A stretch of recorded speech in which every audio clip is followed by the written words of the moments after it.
So next, we go to record violations. There are none, and then we have a record application.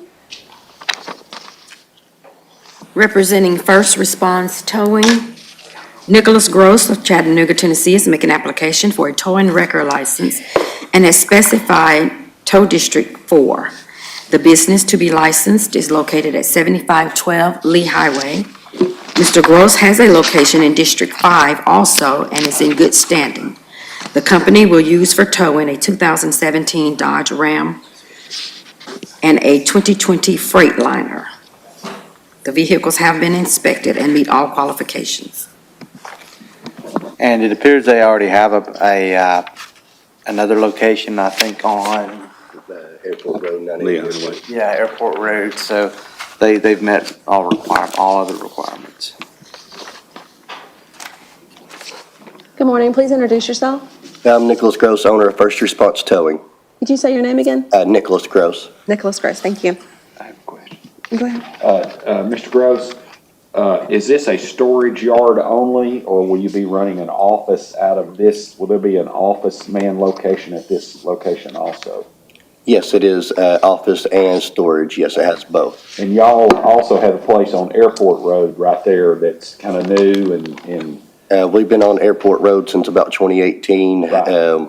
But yes, we had a location over there, and this is the Lee Highway is a new addition for us. okay, very good. I have a question for Sergeant Wood. I had a question, the inspection report on the application, Yes. is that the same as the 2017 Ram equipment inspection, or Which permit number is that? it's W-146? There's no inspection report uploaded in the system.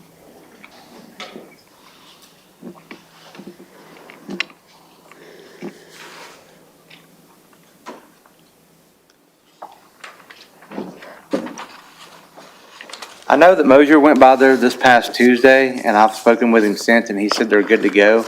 I think it's just a mishap on his step as far as getting it uploaded, but Okay. other than that, they're good.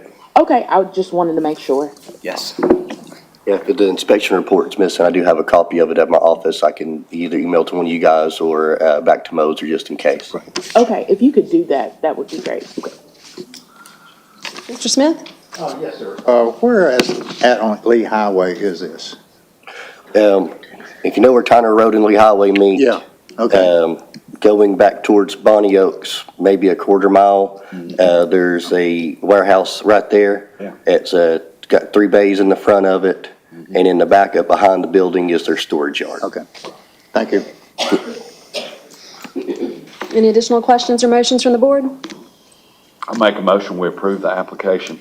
Second. We have a motion to approve from Dan Mayfield and a second from Ron Smith. Ms. Morris? Yes. Mr. Seaton? Yes. Ms. Brooke? Yes. Mr. Smith? Yes. Mr. Mayfield? Yes. Mr. Washington? Yes. Yes. I was curious about how it continues with the application that he's got to mail to her. So would that be on continues to that, or would we just go ahead? Well, there's already one uploaded. We're just making sure it's the right one that's Okay. uploaded. So I think that's what they were saying. That's what I was getting. Yes. Yes. Yes. Chair votes yes, so approved. Thank you for doing business in Chattanooga. All right, let's see. So next we go to beer violations. Freddie Schwank, Matthew Battelle, Michael Dolan, Scott Ward, Matthew McPeak, representing Exile on Main, doing business as Exile off Main, located at 1634 Rossville Avenue, Consumer Carryout, District 7. Reference violation of Section 582A1, grounds for revocation or suspension. The Beer Board shall have the power to revoke or suspend and shall be charged with the duty of revoking or suspending any permits issued by it under this division upon notice to the permittee and a hearing thereon for any violation of any provision of federal or state law regulating the sale, storage, and transportation of alcoholic beverages, or for any violation of any provision of this code or any other ordinance of the city, or when the permittee operates a disorderly place. And the Beer Board shall also, in its discretion, suspend, revoke, or impose a civil penalty for due cause not specified herein.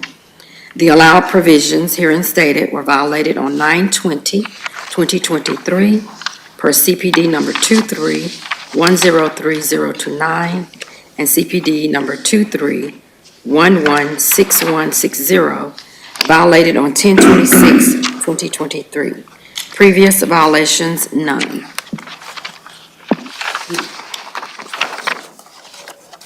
So I'll read, I've got the police reports here, but I'll read off my citation if that's okay, and then I'm happy to answer any other questions the board may have. So on 9/20 and 10/5, police responded to a noise complaint and issued citations for violations of the noise ordinance. Since then, police have continued to receive complaints of noise. I have received numerous emails, phone calls, inquiries from my command staff about continued noise complaints from the establishment. I know that patrol has been by there and have continued to try to monitor that. Now, I will say that the two violations that were issued, my understanding was they were dismissed in city court based on maybe some improper measurements. The officers, I don't think, understood how they should have measured the sound. They have to account for ambient noise and then the noise from the establishment. And my understanding is that's something they did not do. So with that being said, that's why they were dismissed in city court. But based on those those two citations, plus the continued phone calls and emails regarding noise complaints, that's the basis on why this citation was issued. Sergeant Wood, I have a question. Sure. What is the definition of a disorderly place? So disorderly place, I'd have to read the exact ordinance, but I'll just try to put it in layman's terms. So a disorderly place would be something that would interrupt the public, or say you live in the area and the music is interrupting your ability to enjoy the peace and quiet in your home. That would in my opinion constitute a disorderly place. Or you have folks there causing such a ruckus, fights, disorders, people interrupting the flow of traffic in the area. All that can be considered disorderly. So it's very broad. Sure. It's subject to you just said in your opinion, so that's why I asked. Sure. Because they're long. Okay. And so when you're saying, I just have a question about this particular police report. When you're saying so you don't know where they measured from, is what you're saying? No, I don't Right. know exactly where they measured from. Okay. I mean, I could pull up body camera footage and see if that would help us, but I don't know exactly where they were standing when they measured. Okay. Questions from the board or comments or motion? I have a question for Officer. Oh, wait. Did you have something? Go ahead, I did Kathy. have a question. You'll go next. Sergeant Wood, were there any additional, police reports since the October 19th? So I think the email chain that I got listed some 27 odd complaints. And there were numerous reports attached to those complaint numbers. Do you remember how many written reports there were? I believe it was 7 written reports out of those 27. So basically what happens is, let's just say, every time a complaint number is generated and police are dispatched, it doesn't always necessitate a written report being done. It could be, check the area for a person walking down the street looking suspicious. Well, police drive around and they don't see anybody. So they don't write a report. They get back in service and close out with a D5. So that may be some of the reason why those other report numbers didn't have written reports attached to them. Okay. Go ahead. Sergeant Woods, looking at the photograph of this address, standing in the street looking at the front door of it, where is the residential areas? Is it immediately to the right? Are those condominiums? So there are condominiums kind of like behind on both sides, if I'm not mistaken, of the business. Just to the right, if you're standing, or to the left, as you're standing at the front door, there's townhomes and condominiums go down that way. Okay, There's none, directly behind it is OCI and a parking lot and Center Med Right. Spa. right. Got it. Okay, thank you. Officer Wood, you mentioned that there was, excuse me, there was action in city court on this. Can you just give us a quick overview of what the city noise ordinances are that are independent of the beer board that, would result in a complaint being in city court? I would have to pull those up, but I know there's certain decibel limits. I believe it's, if you're outside of the amplified music district, I think it has to be under 50 decibels. And if you are within that amplified music district, I think it goes up to like 65 or 70. I can't remember exactly what it is. I'd have to look it up. Are there time of day restrictions as a part of that? Sure, there's hours of the day that limit when those decibels can exceed. What was, to go back, I didn't hear the answer to the Yeah. outside of the, Yeah, so there's certain hours that allow for those decibels to exceed if you're, say, inside that amplified music district.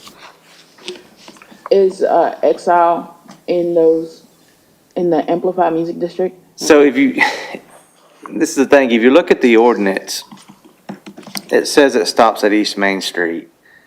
So if you're just reading the ordinance, I would say yes. Say that again? It stops at East Main Street, So you would say, yes, they are in it, or they're not? they're out. Okay. Because I they're was just making sure I south, understood you. yeah, I'm they're sorry. just south of East Main. Okay. Sergeant Wood, since going to court, have you received any other complaints? Almost daily, yes.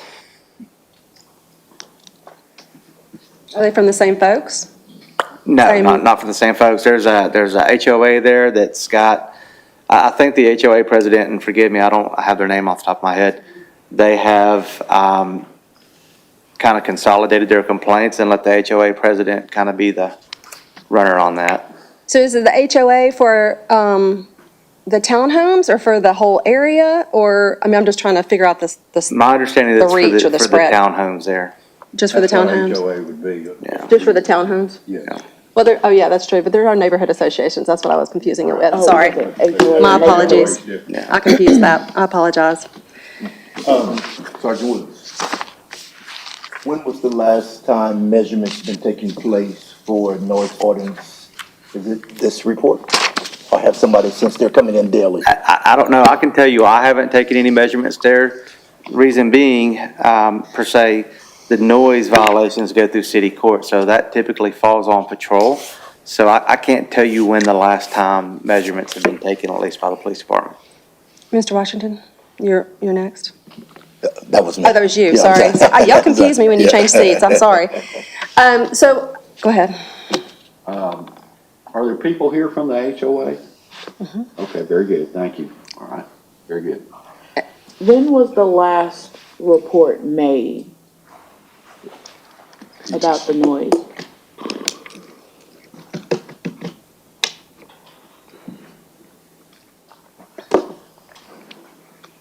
Like police report? Yeah. Yeah. Not like call in, because that'd be separate, right? The last one that I'm aware of was December the 2nd. Now, I'd have to go into the reporting software and pull up it by the address to verify, but the last one that I'm aware of right now is December the 2nd. And was that a written report or an oral report? Or is that, a phone call, or? I believe that one was closed out without a written report. Okay. So it did not result in a citation? To my understanding, that's correct. No citation was issued. Was it noise? Well, I don't have any way of knowing what the call was because there wasn't a written report. Right, don't know. So who trains the officers on how to use decibel readers and to measure sound? Usually they'll do training to the supervisor there. When I was a patrol supervisor, if we had a new piece of equipment or a new standard on doing things, I would take my guys aside and, hey, this is what you got to do, this is how you use it, etc. So a lot of that falls on the frontline supervisor. Also, the training division puts out training excerpts on Power DMS. It's a web-based platform that we have that we put out training on, or certain training comes out on that. So it can be put out on that as well. That's up to the officer to take that training at that point, Oh, correct? it's not up to the officer, Oh, no. no. No, you have to sign off on it. They have to sign off on it? Timestamps. Got it. The whole thing. Okay, perfect. Thank you. Mr. Cole? Yep. Never been to Exile. Is there speakers? What amps or what is it outside? Is it 12s? Is it 18s? Or is it inside? I know they have a patio. So it looks like they had like a movie screen on the outside of their patio, and I believe I remember seeing some speakers out there. But if you go inside Exile, the main building, I guess the building where they have their bar, is kind of right there, but then the majority of it is that patio area. Okay, so majority's outside. Yeah, Correct. all of Exile mainly is outside, right? Pretty much, Except for yeah. that bar. Yes. Closed in, fenced in, anything, it's just open. So there's fencing around it, but it's still kind of Open air, it's just Yeah. open air. Yeah. Oh. And the woofers are, I'm just trying to visual, is the woofers is in the air or the screen is in the air with, I believe, if I remember correctly, the screen is the side of another building or something, I think. And I can't recall where the speakers are exactly. but it's open, Yes, everything's open. so, gotcha. All right, thank you. Do you know how long this establishment has been open? I'm sorry? Do you know how long this establishment has been open? It was Taqueria before it became Exile. It was, yeah. And so it's been open for, and it's also been sold once or twice as Exile. Freddie's owned it for 2 years, Okay. And But then that it was Exile before as a previous owner, correct? 2 other years. Yeah, 2 other, okay, that's what I was thinking. So technically, it's been open 4 years, right? Okay, so when did the noise complaint start? Yeah. Do you- I started being made aware of the noise complaints earlier this year, probably around June or so. Okay. And when were the townhomes built? I have no idea when they were built. What's the hours of operations? I would have to look that up, or you can ask We them. can ask Yeah, them. yeah, it's, That's just when he's done talking. yeah. Any other questions for Sergeant Wood? Oh, Reginald, do you have a question for That was me. Sergeant? He just answered. He Sorry, just sorry, asked I me. got it. Okay, I think we're gonna talk to, thank you, Mr. Wood, Sergeant Wood, sorry. Come on up. Yes. Please I introduce just- yourself. Brent James here on behalf of Exile, Thank you. which is Exile on Main, doing business as Exile off Main. Okay, Just to clear the record. that's just how it's written out. Yes. I would point out, and I believe Sergeant Wood would confirm, at least the 2 years that Mr. Shank has owned it and operated, there's been no calls for any fights. There's been no calls for any ruckuses. There's been no calls for people blocking the street. The only thing that the city has ever been called about would be the noise violations. I'll have Mr. Schwank tell you what he has done. And I invited Sergeant Wood out to take a look at some of the noise modifications we have attempted, and I understand his schedule. I never heard back from him, but that's okay. I can have him explain all that. And just to clear up, the first citation that is cited within Sergeant Wood's violation to appear before this board, the officer basically listed on the citation, or what I'll call the city ticket, as the violation 99 all other. Say that again? 99 all other. His explanation at city court was our software program does not allow us to put in the noise violation or the noise ordinance. Also, the city of Chattanooga, Judge Patey moved the hearing up because that officer was taking a job outside of the Chattanooga Police Department, and he was not going to be able to come back. Judge Patey would have required him to amend to give us due process to determine exactly what we're being charged with. Therefore, the first ticket was dismissed. The second ticket, we went back, well, it's the same day so that's the reason this guy continued the first time was the first ticket, but for this beer board. It got continued the second time because the second violation came up at the same time in city court.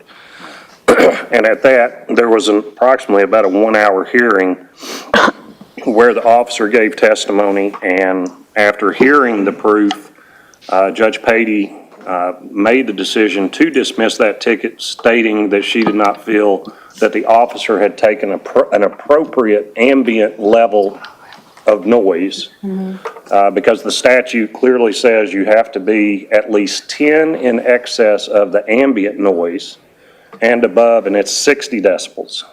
If you're not in the music district, if you're in the enhanced music district, it's 80 decibels. And therefore, without him being able to give an appropriate ambient reading, then the judge dismissed it. Yes, sir.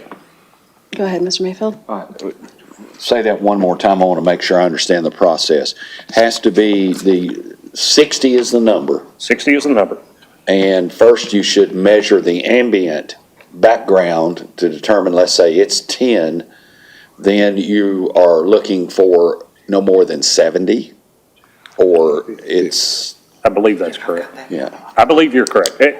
I will tell you... It's confusing. It's very confusing. I think this was actually the first hearing on the new noise ordinance before Judge Patey. The main thing, and I will say this, you all were not at the hearing, I was. The officer took the reading without eliminating any of the music. And okay, so, I understand. And the statute says you have to eliminate the noise you were there to investigate. Right. I understand what you're saying now. Turn all the music off. Measure. Take a measurement, then turn the music on and see what the measurement Turn the music on. Okay. Okay, that's truly the only way and that's why the statute itself, or the ordinance, is specific about you have to eliminate the noise in question. Otherwise, you're not getting an ambient reading. Okay, that makes sense. Thank you. Yes, sir. Looking at the ordinance and under 25-67 C4 ambient conditions, measurements shall be made only when the A-weighted ambient sound level, including wind effects and all sources other than the noise source being measured, is at least 10 decibels lower than the sound level of the noise being measured, of the noise source being measured. So I don't think that all of the music has to be turned down. It has to be like the background noise. Well, I'll just say Judge Patey said you didn't eliminate the noise you were there to investigate. Right. And that was her basis or reasoning, or that was her interpretation of the ordinance. And then there's also the question, if you take a look, and I printed this off, so the enhanced music district, I believe the ordinance was established in 2016 or 2017. And so there was a map that was drawn up, that was presented to the city council.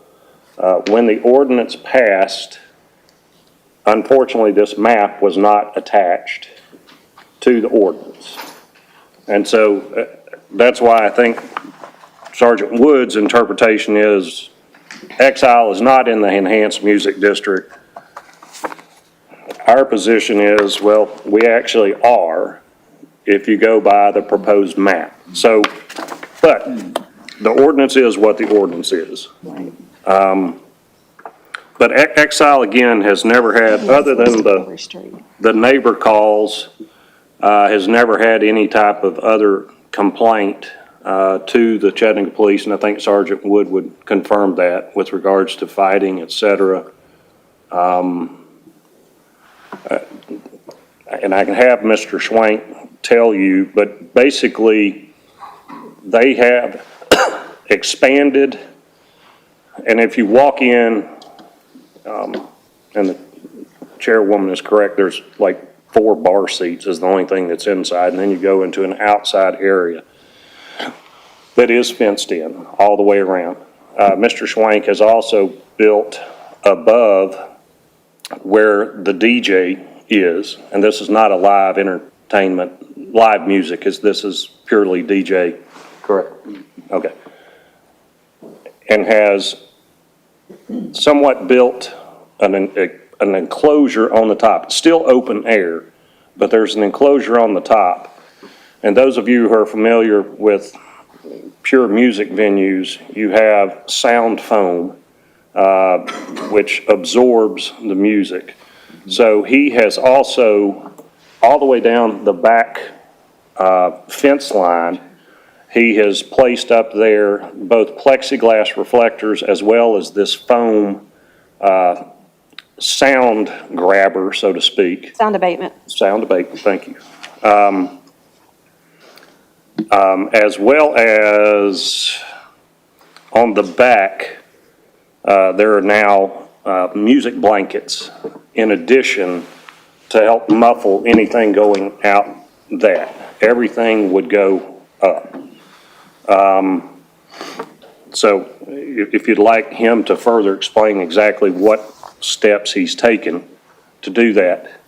He will also, he's not trained, but he has a decibel reader on his cell phone, and he will, every night they're open, go out at least twice and measure.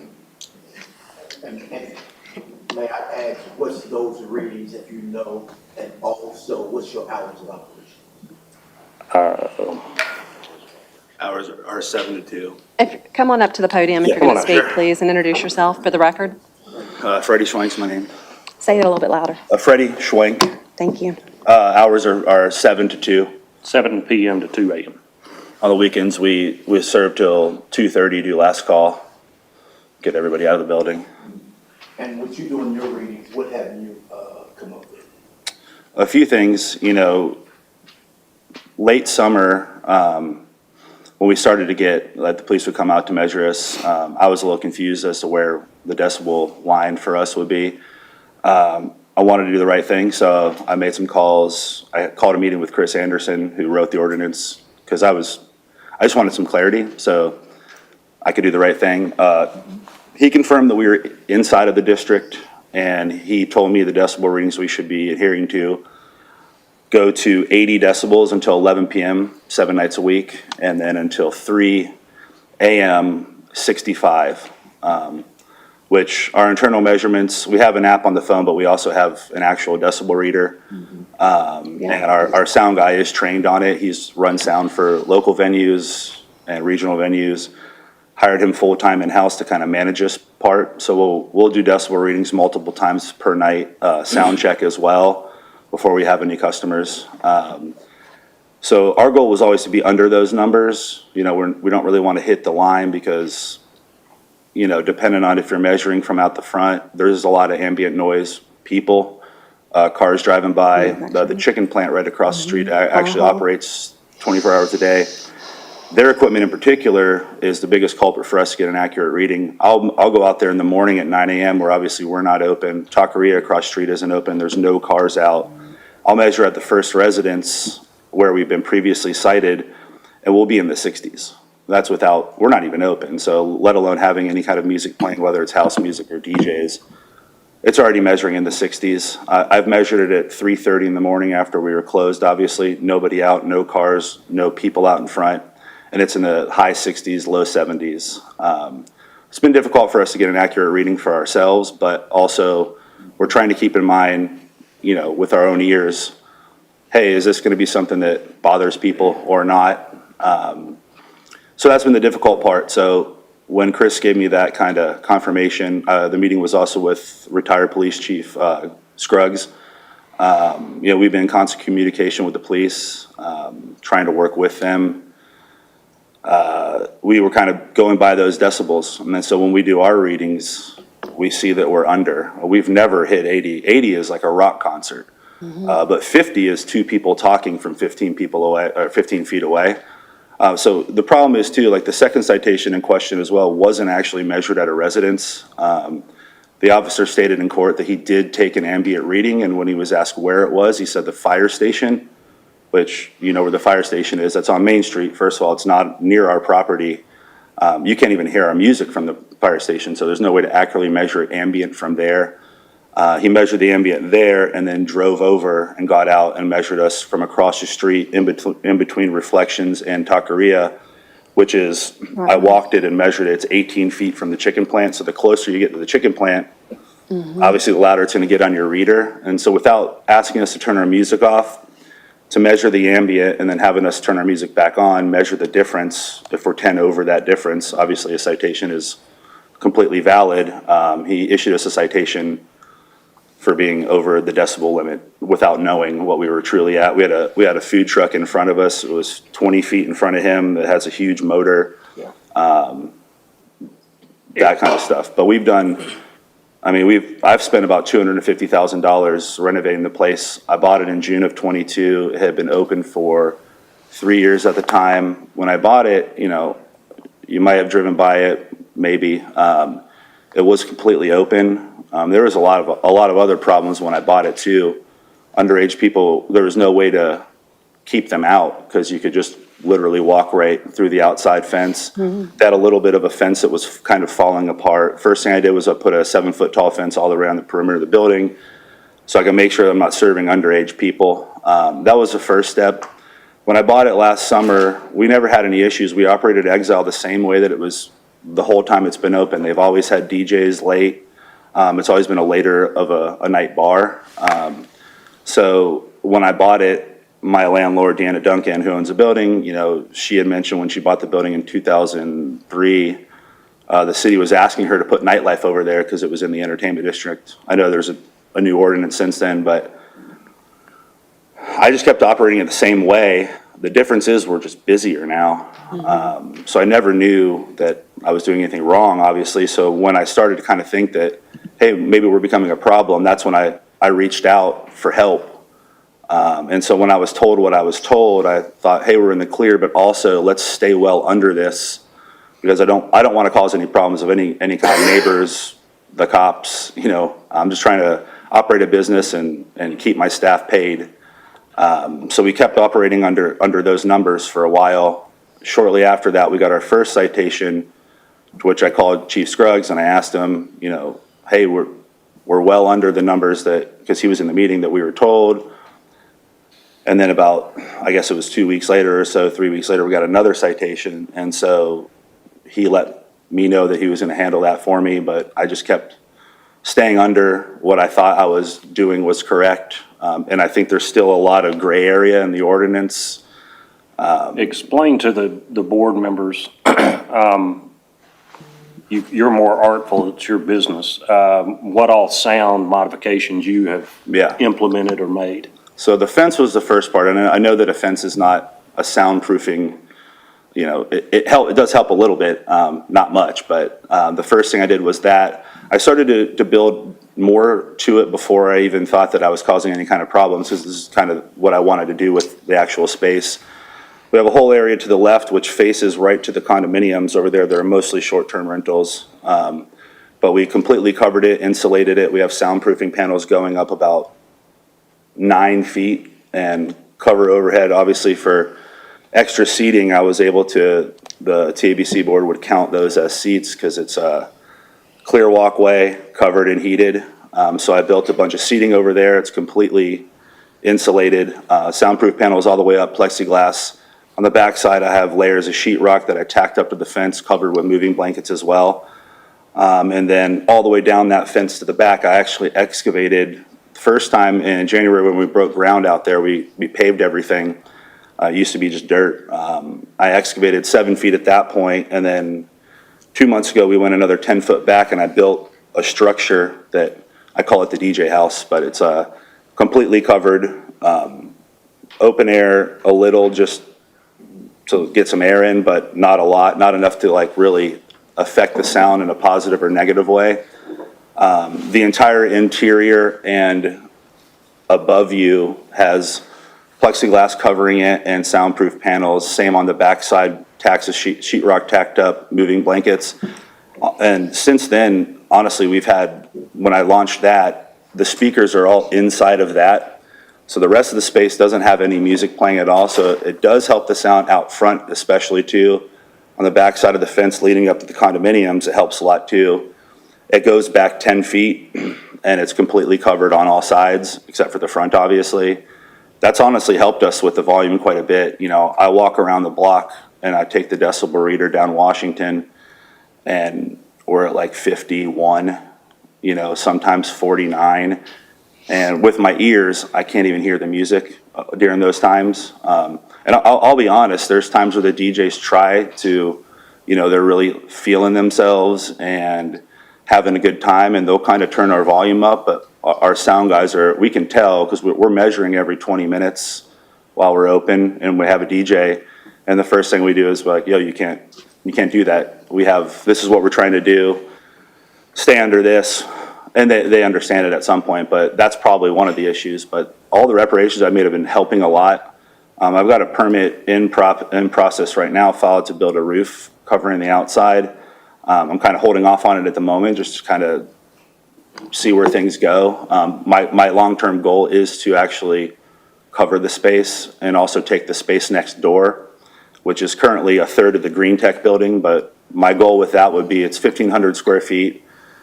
Wide open plan. It's cosmetic walls right now. I'd have to do is demo those. I can cut out the back side of the building and put my DJs in there. And I mean, that is my plan. And that I think that would kind of put a lot of this to bed. But for the short term, I know that's not really important to y'all right now, but for the short term, we're doing a lot, spending a lot of money and trying to get our DJs in check so we can be good neighbors if possible. Do you have an amplified music permit? No, we don't. I mean, I was gonna ask that, because there's supposed to be a board that you get those permits from and you go in front of, and I don't. And it's supposed to also be That board renewed exists? every year, which means you guys would have months worth of docket of these businesses renewing the same license every year. I'm under the influence and the belief that no one has one of those. I'm not aware that there's ever been an application. Well, I can testify that I paid for one year, Okay. so there was one. Okay. So I can Congrats. testify that I paid for one year. That's been a few years ago, but yeah. When I did find out about that, I did some digging and I asked some businesses around that are, you know, obviously clearly in it to have live music, and a couple of them said they didn't even know that they needed to get one. Right, well, I mean, in order for the higher decibel level to apply, you have to have that permit though. Understood. So, that's the issue. Understood. And either way, if you know, I've been operating under the assumption now lately that we're not at that. The biggest problem is 55 decibels is us talking from 20 feet away, and then also all the ambient noise around us, measuring at 9 in the morning in the high 60s and low 70s. So, you know, if it was dead quiet around us and I opened the doors and just put a little music on quietly, we would still be measuring at 55 to 57 from the first residence. So it's not possible to be under 50. I mean, we're well over 50 when we're closed at 9 o'clock in the morning in the area. So that's the difficult part for me, is trying to navigate how to be under some decibel limit that I'm not even 100% clear on where it's supposed to be, but also fighting all the things around me that are clearly affecting any kind of decibel reading, whether it's my own internal or the police, that we can't change that. The chicken plant's not going anywhere. Kind of wish it would. It smells really bad during the day, but you know, the decibel reading is, I mean, it's well over from anywhere on the block, whether it's the first residence or you can walk 200 feet down the street. And the main part of the chicken plant, which is closest to Exile, is the loading and unloading for trucks, which have the fans going constantly. It's only about 45 feet away from my front door. Mr. Seaton? Are your speakers permanently installed, or do the DJs set them up and take them down? We have a house PA that we take down every night and like put in a storage shed. being that, you know, you can easily, if you wanted to, overnight or early in the morning, climb my fence. We don't have anything out that you can steal. No, well, let me follow up real Yeah, quick yeah. with that. My reason for asking is, I mean, if those are not set up directionally the same, exactly the same every time, 1 or 2 degrees can result in sound spilling in places that sure. you don't want it to go. That's right. It's actually a little bit of what I do every day for a living, so Yeah. I know a little bit about this. So I would strongly recommend that you work with a sound company to exactly determine where those need to point to be to your guests and not to the neighborhood. I would also let you know that plexiglass is a reflector and bounces sound. So your We use the plexiglass to hang the sound panel, so it actually, the plexiglass, the sound isn't hitting the actual plexiglass. We just use that because it sticks better to that than wood. But if you have any stray audio rolling, bouncing around because the speakers are pointed, you know, a little haphazardly, if you treat those with the same sound abatement things, or there's some films that you can get, some other things to treat any hard surface, glass, All of that. sheetrock, wood, bounce. all bounces sound. So I would definitely take a hard look at how all of your hard surfaces are treated and where your speakers are pointed. Yeah, that's good. The Currently, what we speakers may do- be a big part of your problem. Where they're pointed may be a big part I of your agree. problem. Currently, our current setup is actually consistent. I'll tell you what it is. It's 2 12s and a 118. And the 12s, 18 is obviously low. We point it away, and we don't turn, you know, when we do the sound check, the bass isn't crazy loud. Bass can be an issue sometimes, even if the volume is okay, and I recognize that. So we've made decisions internally to try to mitigate that. Our 2 12s that are the PA speakers, we set them up about chest high. So we're about 2 feet under the top of the fence, but where we set them up now, the last 7 weeks since we built the little DJ booth installation, it's inside that as well. So it's completely covered in 3 directions, above and behind. And the speakers are about chest high, which definitely helps. You know, like you said, I mean, 1 foot or 1 inch can kind of change, can give you a couple extra decibels or a couple less. So we try to keep them as low as possible. And those are all short throw speakers, or you don't have any long throw speakers in there? No, we don't.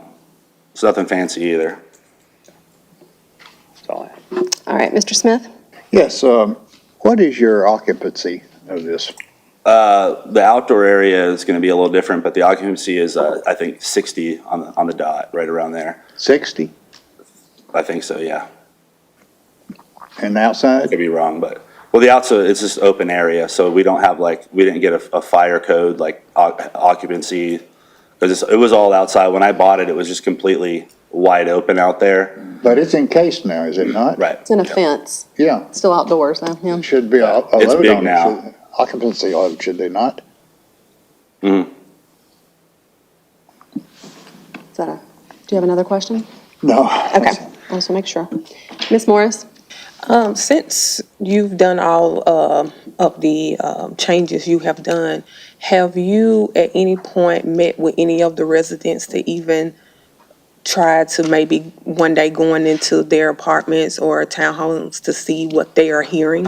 So maybe you guys can come to a resolution on how to fix the problem? I have not. Up until recently, I thought, from what the police had told me as well, the main issue was the building right behind us, which is mostly short-term rentals.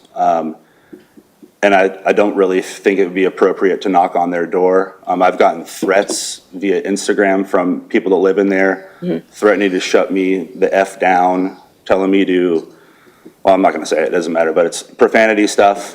So, I mean, when that happened, because that is the kind of guy that I would be, and I am, but I don't know who they are.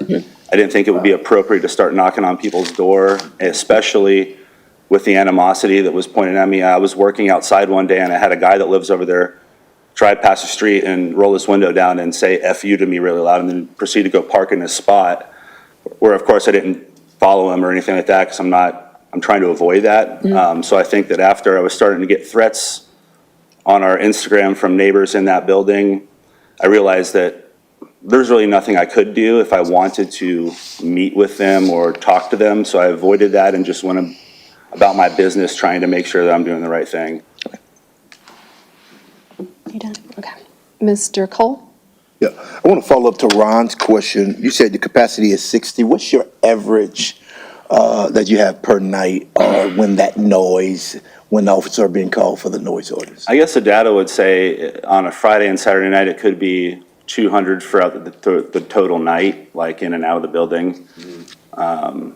Something like that. But, you know, we try not to pack it out too much. Outside of the building, I mean, our actual bar inside, and then we have a covered awning, and then we have the other covered patio area where that's where they counted us at 60 seats too. The rest of it is wide open air. It's a much larger space. I pay insurance on the property next to me. Technically, it's 1645. So I took that land. I excavated back there. It was like a hill to make it a little bit bigger. We do our best not to make it too crazy packed out there, but it's definitely a much larger space now than it was previously.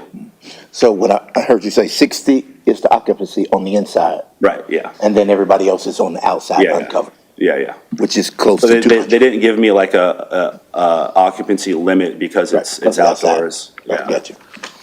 That would be nice though, but now that it's closed in, if I could redo it to get a more accurate number. But since it's outdoors completely, they don't do that. All right.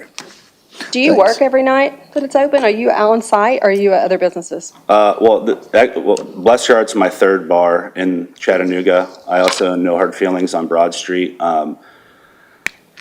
I do spend more time at Exile the last few months, especially with everything going on, to try to make sure if the police do come, it's always good when I'm there, have good conversations, try to work with them, but I'm not there every single night, open to close by any means.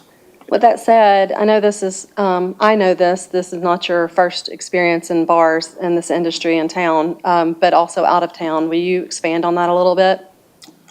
Expand on what, I'm sorry. Just your history? Oh, yeah, Running- absolutely.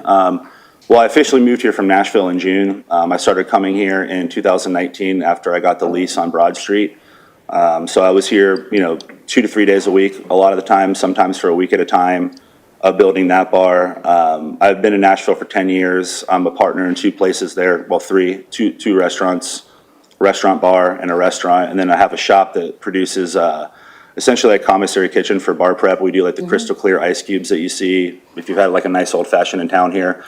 That's kind of what brought me here. We started getting clients down here, and my partner and I came down to have dinner and meet some people that were, buying from us, introduce ourselves a little more, and we really liked it. So we looked into opening on Broad Street. So I've lived here half the month since then, but I decided that it would be better that I moved here. I relocated my family. I have 2 children, a wife. My whole family from Florida moved up here. We enjoy Chattanooga, so I live here now. But so I've got a few businesses in Nashville. When we opened No Hard Feelings, it went really well. And Exile kind of came up as an opportunity to purchase it. The owner, I don't know the story much, but stay out of it. But offered the bar, so we kind of went into negotiations for a while. We decided to do an asset purchase, which is why our LLC is a little funky. Didn't want to buy his business, so we did an asset purchase, bought that. At the same time, I was looking for a space for this concept that we're opening soon, hopefully, Bless Your Heart, and the coin op space was made available to me, and so we took that. So I got those, and then we are working on construction now next door to Bless Your Heart for a 4th bar that used to be Barley, and they closed recently.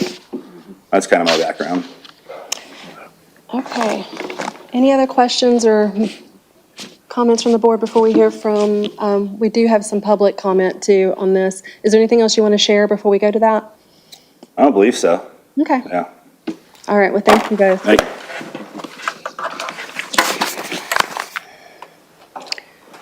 I understand there's some folks here that want to speak on this matter. Is that correct? You want to? Okay. Please come up to the 3. Okay. We will. You're limited to 3 minutes, right? Yeah. 3 minutes a person. Please introduce yourself and tell your association to the My name is Irina Brown. I live on 1570 Wilhoit Street. Speak up and speak into the speaker. Sorry, and the mic doesn't move, so I'm sorry. We just can't hear you. My name is Irina Brown. I'm the president of Homeowners Association of Southside 9 on Wilhoit Street. My address is 1570 Wilhoit Street. Thank you. Before I start my speech, I'd like to pass the pictures of the recent, what they call improvement, which is nothing but the blankets and the cardboard. And also I passed the ordinance that was noise ordinance on the Chattanooga City that was on April 2023, which is outside of amplified city permit. And here this is 11 petition and coming more that will be sent to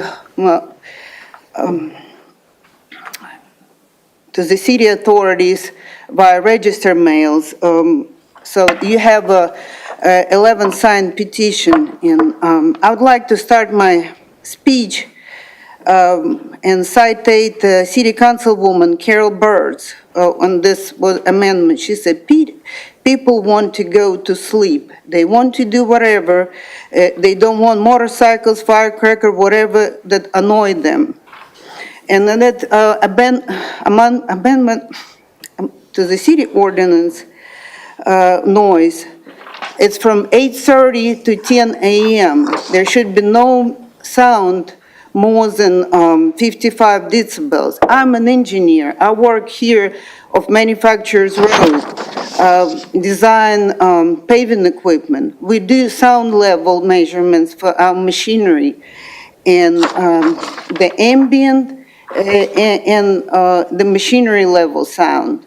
And nobody complain about the chicken plant noise at our condominiums or the fire department or anything. This is exactly on the amplified music, the dive-in bar. This is how they advertise themselves, Exile of Main Street on the Roosevelt Boulevard. They have rocket sound, reverberation, bass and drum music that mostly goes on the second and the third floor where our bedrooms are. And, you know, he meant mostly short-term rentals. I live there all day through the week, okay? And it's very hard to function, to go to work if you have those drum and reverberation throughout 3 a.m., 2 a.m.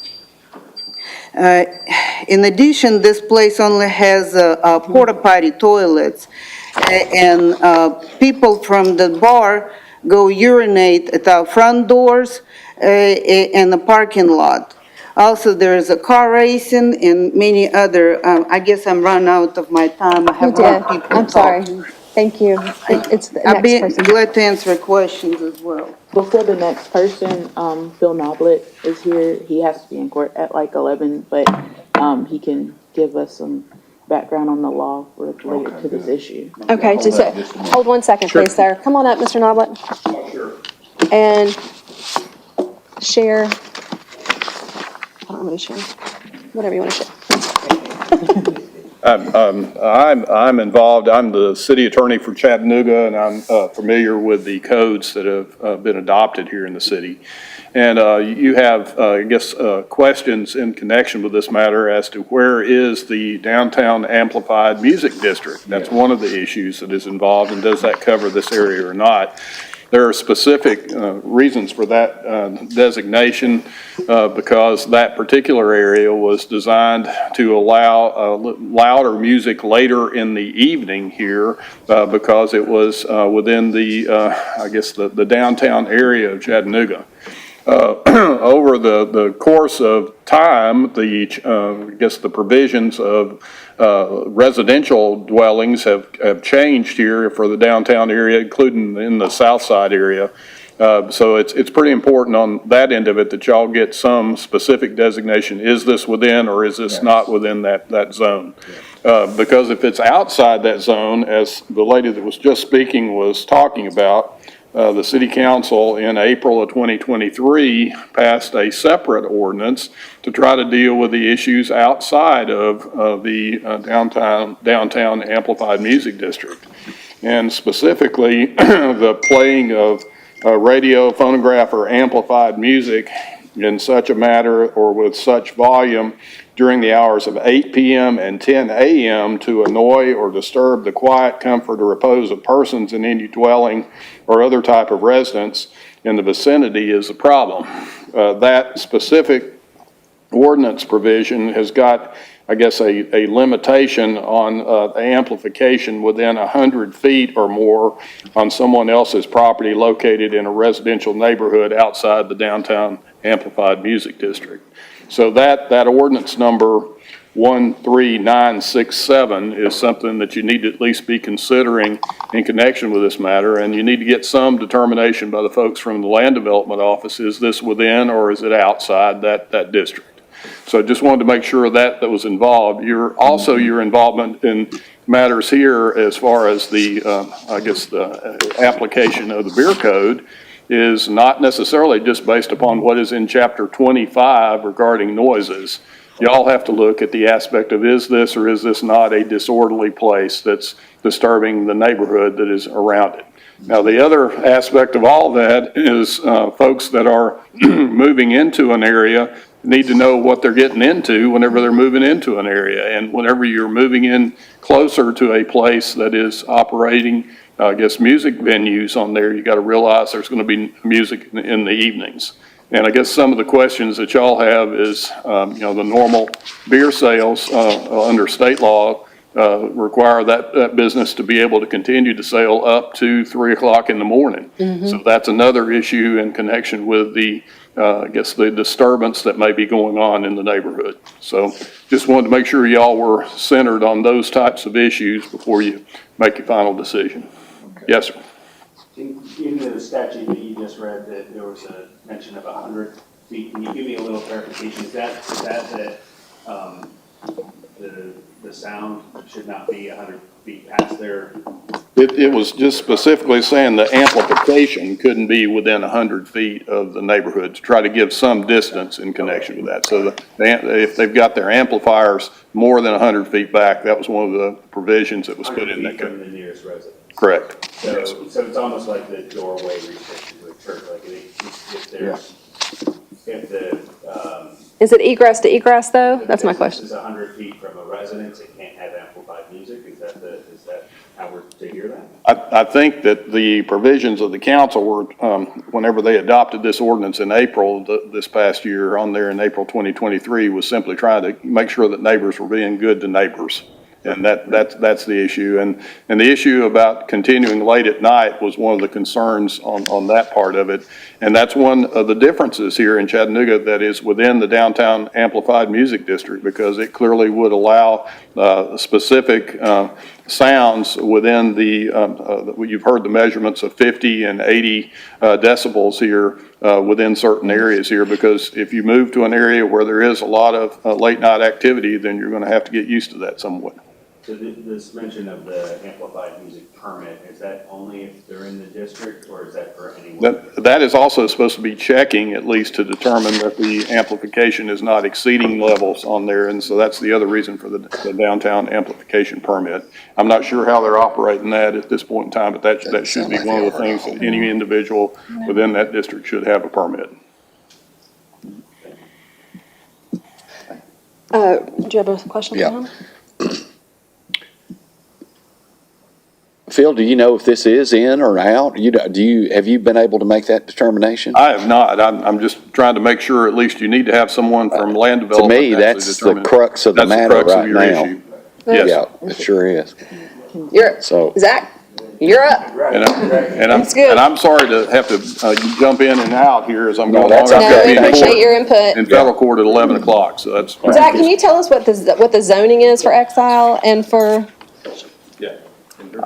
And if this is for the zoning down there? Yeah, at Exile, are they zoned as? I can. They're in form-based code. Okay, I'm not sure the exact designation without looking at the map. okay, But I know for a fact it's form-based code. okay. So they are permitted to operate a late-night establishment, restaurant, bar, pub, whatever. Right. I can look at it if you want a specific answer. No, no, Save me a couple that's what I was seconds. asking. Okay. And yeah. then, go So according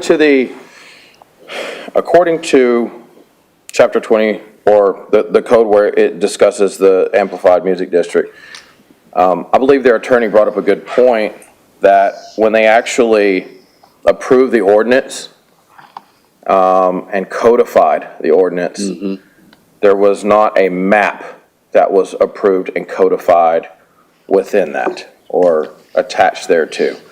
But I would have to read it again. I believe there was mention possibly of one. there's streets. There are It streets. literally lists every street. It does. And Yes. according to what the code states as to the streets, it would be our designation that it would be outside of that district according to what the streets listed are. If you were to make an attempt to map that out according to a meets and bounds type scenario on a map with the street designations. Now, if there was a map, an exhibit attached to the ordinance and codified, or even not, that we could use as a reference, that would be helpful. Of course, if the map did not match the meets and bounds listed in the ordinance, that'd be another issue. So as of today, right now, it would be the city's position through land development, according to the ordinance, that the business at 1634 Russell Avenue would be outside of that district unless there were some type of amendments or additions made to the ordinance as it reads currently. Thank you. So it's your opinion that as the ordinance is written right now, it is outside of the district? That is correct. Okay, all right. Thank you. Thank You're you, welcome. Zachary. And then, I want to answer. Quick question for that. Sure. And this may not be in your purview, but if it isn't, just let us know. That's okay. So you heard the testimony about the fencing into the back area and the fact that they contained an area that was previously uncontained. I did. When that occurs, is there, are there supposed to be limits from the fire marshal or from anyone as far as to how many people can be in that contained area, or is it literally just fill it up? So I'm not able to answer that question. That'd be a question for the fire marshal's office to answer. The only thing I could say to that are there are other businesses that have outdoor areas that are contained by some type of fence or retaining wall that do have designated limits that have been before you recently. And that's all I could say on the matter. That is definitely not my line. So from a land use standpoint, it would just all totally fall under the purview of the fire marshal? So it's not specifically land use because that would fall under zoning, but it would be capacity based off of the ordinances for the designated use of that, which in this case is a late night, a bar or a late night entertainment facility, which would fall under the purview of the fire marshal's office. thank you. Thank you. Quick point. We, in the past, have had a case come up where the rear of the building was fenced in, and the fire marshal, when they were here because the fire marshal, it was a violation, they had no way to open that. If the building caught on fire, there was no way they could get out of the back. There was no ingress, so they ended up putting in a panic bar gate, and that satisfied it. But that is something that they do look at. Yeah. So my concern from a land development, zoning, building standpoint, our chief building official Carrie, or Inspector Carrie Newman is not present, would be, it was testified that they installed a 7-foot fence around the entire open area of the property in the rear. I do know there's also an alley that runs behind there as well. And looking at Google, when you do a search for the business, some of the photos, I would have some concern as to the egress, as mentioned, Mr. Mayfield, as to if there was an emergency situation, where that egress would be. So that would be, I think, a dual purview situation with the fire department, the fire marshal, as well as the land development office, the building department there, as far as permitting and inspections, and then as far as egress as well, just kind of a dual safety issue there. I did see a permit for the or I guess, well, let me tell you exactly what it says so I don't misspeak. There was a permit pulled this year, and that was for the metal canopy addition. But I did not see a permit for a 7-foot fence. So that being said, that would be our only concern from a land development standpoint, without Kerry being here to allude any further. Right. Okay. Sure. Thank you for clarifying that for us. Okay. Sorry about that.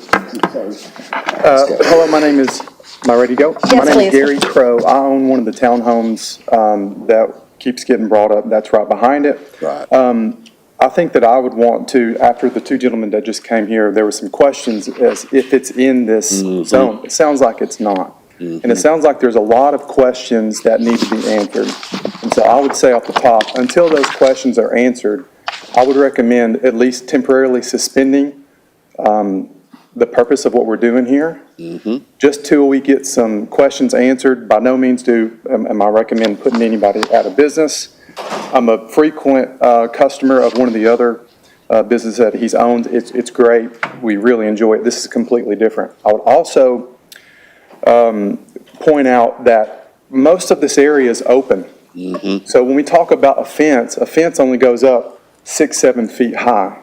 And so beyond that, there's nothing. So when you put a speaker at chest high, it's easy for it to go over this fence. So I would recommend some kind of something on that matter. I would also say that there's a photo that's going around that you guys may see. There was some construction that was done. He mentioned putting some sheetrock on the exterior of a fence. It's exterior sheetrock. You give it 3 rains and it will deteriorate, with all due respect. So it's the wrong product to use. There's countless amounts of calls. There will be countless amounts of more calls. Do we want to waste our taxpayers' money on police going out and monitoring this area? I would also question, how does it work when someone comes, a police officer, and says, I need to do a sound decibel? Does he say, okay, for 5 minutes, turn your music off, we're going to read it, and then you turn it back on? Is that literally how they measure that? And can that be manipulated? Can someone say, okay, guys, let's turn our music down. When we turn it back up, let's jot it down just a little bit. It's just a question. So, No, it's a good question. I think I'm covering just about everything I want to say. Okay. Thank you. Very Thank good. you. Thank Well you. taken. Thank you, sir. Hi, please introduce yourself. Hi there, my name's Laura Ledbetter. I am a homeowner.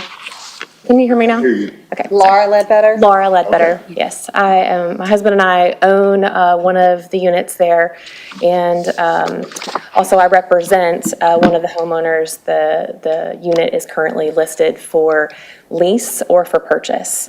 I want to say on behalf of my husband and I and my current client, we bought this as an opportunity for people to come to Chattanooga and a fun place to stay downtown. We didn't buy it thinking that it's going to be peaceful and quiet, because it is a downtown setting. It's in the fun part of the South Side. If we think of what's happened in the South Side over the past several years, it's a fun place to hang out. So our guests or tenants who come also are excited about being downtown. Again, not thinking that they've gone on the outskirts of Chattanooga and it's going to be peaceful and quiet. They want to be able to walk to the fun restaurants, shopping, bars. So the expectation is already there. They're not confused when they arrive. Currently, for my client, he had a tenant who signed a lease agreement, made the process of moving in, spent one night, and called and said, not staying another night because of how bad the noise was. Also, we had a second client who was going to sign their lease and then found the article that I'm sure everyone has seen in the paper and decided to no longer move forward.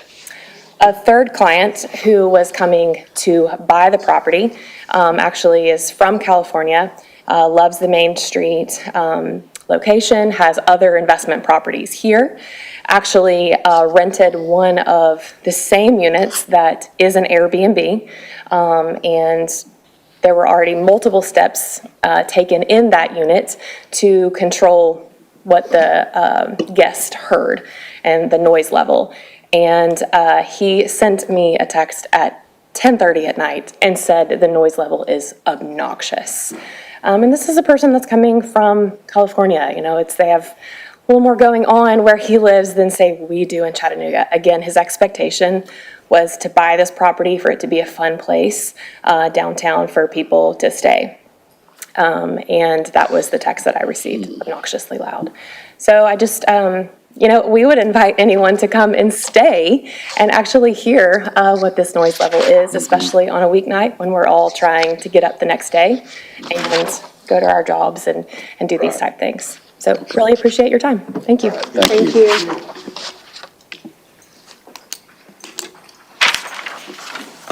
My name is Jim Franklin. I too want to thank y'all for this time. My wife and I live at 418 East 16th Street. We're at the corner of East 16th Street in Washington. And I would like to respectfully disagree. The majority of homes in our neighborhood are owned. There are a few that are Airbnb only. I agree with that. But I know of 8 people that either own the home there or they're long-term renters there. Also, down 16th Street are several rental properties that are family. There's tons of kids in the neighborhood.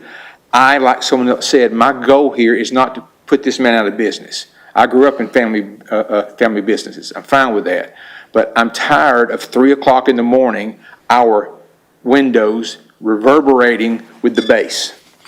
I'm tired of coming out to complain about this, and there's drag racing. Now, I know he can't control that, but the clientele that this seems to now attract, there's yelling, there's screaming. Personally, I've had to run 3 guys off in front of the church beside us at 2:45, the time I made the last complaint, from urinating in front of the church. Now, once again, he can't control that. I agree with that. But I'm just saying that's what's happening now. And I just, you know, I can't believe we're all complaining just to be mean or bad. And I, too, do not to be disrespectful. I invite anyone here at my house at 2:45 on even a Wednesday morning sometimes, and the shaking and the loud noise. I've never met this gentleman. I went there probably right before he bought it to see if I could talk respectfully to one of the managers. I did. Nice guy, but he said in so many words, it is what it is, and didn't really care. Once again, I have no problem with, I'm not a prude, 11 o'clock, 12 o'clock, 1 o'clock, that's fine. Have a good time, especially on the weekends. But 2:45 and 3, they're still open. I'm not saying he's lying, but they're not closed sometimes at 2:30 and 2:45 and 3. My name is probably on several of the complaints, several of them. And I don't know what else to do. This is a mixed-use neighborhood. There is both business and residents. I'm sorry I stutter, but I'm almost out of time. But I bought this property in 2012, tore an old house down in 18 to retire here with my wife. It was peaceful then. It's not anymore. And thank you for your time. Sir, I have a question for you, sir. Yes, ma'am. I'm sorry, what was your name again? Jim Franklin. Mr. Franklin. When you have these experiences and you see people in the, drag racing or urinating or doing, how do you differentiate which bar they came from? I can't. Yeah, I mean, that's my question. But not many are open at 2:30 in the morning. Cabana right behind you is. I'm sorry? Cabana, that's on Rossville Avenue, is open late.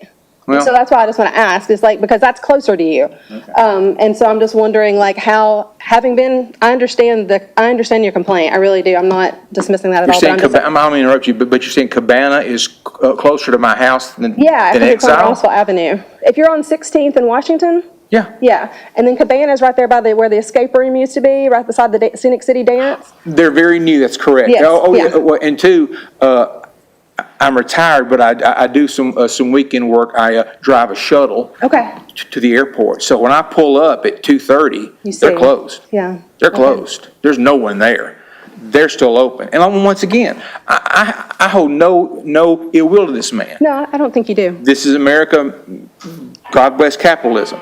But I just want to be a good neighbor. I understand. And right now, I think they're not, respectfully. Thank you, Mr. Franklin. Sure. I appreciate you. Thank you. Who, I don't know what that is. Cell phone. Neither do- Ladies and gentlemen, beer board, my name is Lamar Brown and I'm an engineer. Thank you. Brown. Thank you. My wife and I, Irina, are at 1570 Wilhoit Street. And the Exile is something, if you've never seen it, you need to go look at it. It's approximately 3,000 square feet of area there, of which I estimate there's probably 75% of it open air, and there's no silencing open air above the roof. There's no roof on it. And I have seen from our condo, it looks like 24-inch box speakers setting up above the fences. And here's what I want you to compare this to. You've got to know what the sound is. dB levels they can bounce everywhere and they sound different to different people because of different frequencies. But listen at this. Have you ever had a car pull up beside you on the road or standing on the side of the road and a car go by and you hear this boom, boom, boom, boom from the music inside the car? I know all of you have heard it. This is what we put up with 4 nights a week till 3 a.m. It not only wakes you up, it shakes your bed. Like he was speaking about shaking the windows. It just jars the whole place. You can't live through it. That's what we have to put up with. Now, as far as the urinating and the trash in the parking lots and everything, their silencing is pieces of plywood and blankets hanging on a wire. I have built soundproof buildings. This is not the way you do it. But I'll tell you this, that place is an eyesore to the city of Chattanooga. And if you have not seen it, you need to drive by and take a look at it. Thank you. Thank you. Thank you, sir. One second. Mr. Cole? Respectfully, can we have a restroom break? Yes, we'll take a 5-minute recess. We'll be right back. Thank you. Thank you, ma'am. Respectfully, yes.